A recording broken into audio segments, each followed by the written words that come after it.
Albert Einstein once said, everybody's a genius, but if you judge a fish by its ability to climb a tree, it will live its whole life believing that it is stupid. Ladies and gentlemen of the jury, today on trial we have modern day schooling. Glad you could come. Not only does he make fish climb trees, but also makes them climb down and do a 10-mile run. Tell me, school, are you proud of the things you've done? Turning millions of people into robots, do you find that fun? Do you realize how many kids relate to that fish? Swimming upstream in class, never finding their gifts, thinking they are stupid, believing they are useless? Well, the time has come, no more excuses. I call school to the stand and accuse him of killing creativity, individuality, and being intellectually abusive. He's an ancient institution that has outlived his usage. So, Your Honor, this concludes my opening statement, and if I may present the evidence of my case, I will prove it. Proceed. Exhibit A. Here's a modern day phone. Recognize it? Here's a phone from 150 years ago. Big difference, right? Stay with me. Here's a car from today, and here's a car from 150 years ago. Big difference, right? Well, get this. Here's a classroom of today, and here's a class we used 150 years ago. Now, ain't that a shame? In literally more than a century, nothing has changed. Yet you claim to prepare students for the future? But with evidence like that, I must ask, do you prepare students for the future or the past?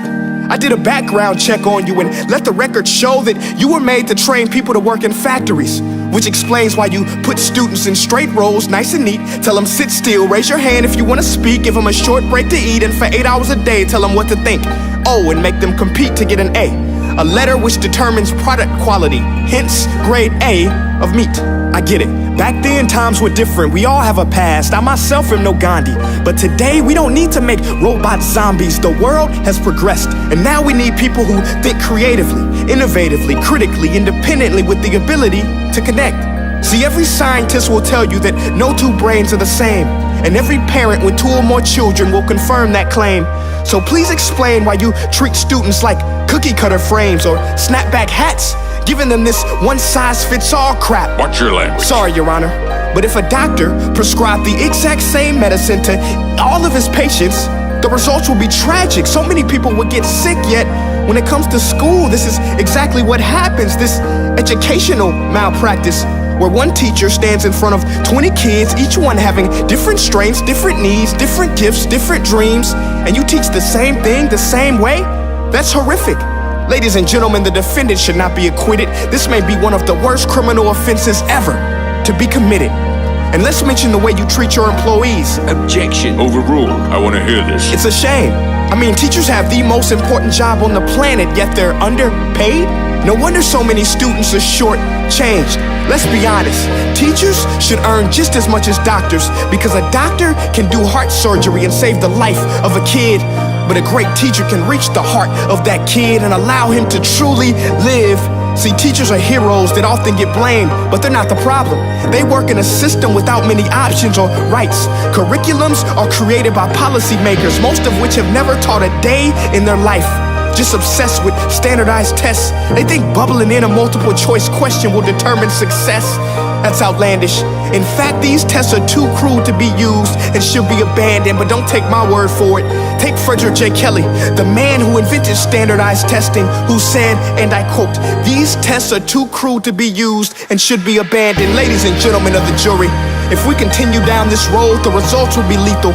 I don't have much faith in school, but I do have faith in people. And if we can customize healthcare, cars, and Facebook pages, then it is our duty to do the same for education, to upgrade it, change it, do away with school spirit, because that's useless.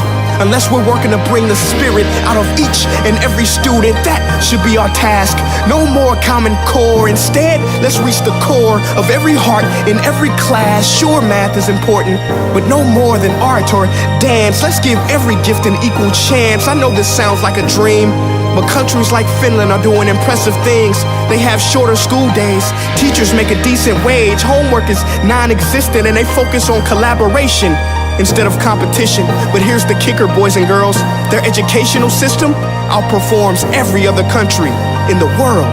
Other places like Singapore are succeeding rapidly. Schools like Montessori, programs like Khan Academy, there is no single solution. But let's get moving, because while students may be 20% of our population, they are 100% of our future. So let's attend to their dreams, and there's no telling what we can achieve. This is a world in which I believe, a world where fish are no longer forced to climb trees. I'll rest my case.